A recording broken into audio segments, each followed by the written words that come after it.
We started in 2007 with sort of a post-mortem on PlayStation 3, what worked and what hadn't worked. By 2008, I know that seems like a long time ago, but by 2008 we were already in very heavy design work for PlayStation 4.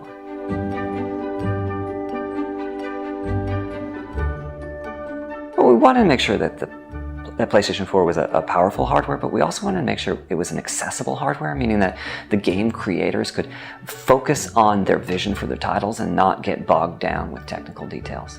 And I think we did succeed in making a console that is quite easy to develop the games for. And that's reflected in the launch lineup. I think we have the strongest launch lineup of any PlayStation console with PlayStation 4.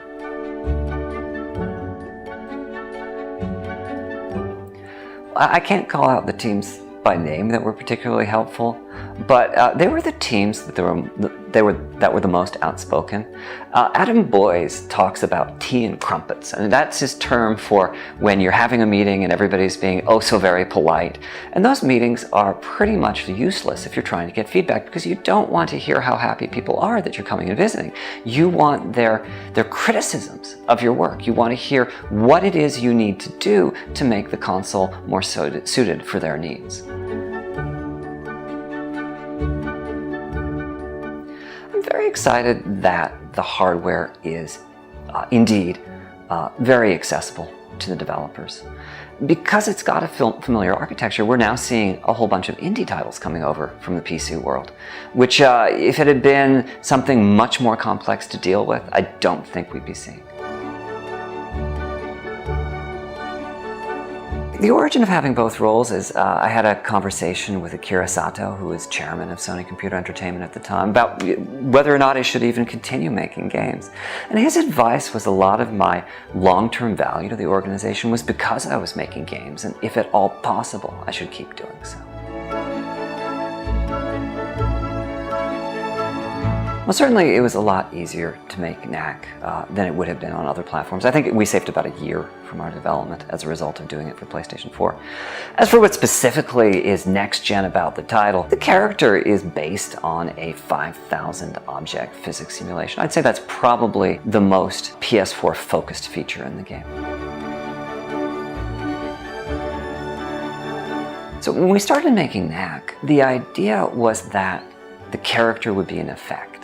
We wanted to have something that would be truly international. And I noticed through working on Crash and Ratchet and Jack and Spyro that when a character is made, it tends to have that feeling of the country where it came from. And so by having Knack be something different, like the character you see built out of the parts, we could get around all of that and make a character that would seem familiar no matter what country it was in. We really had two targets with the game.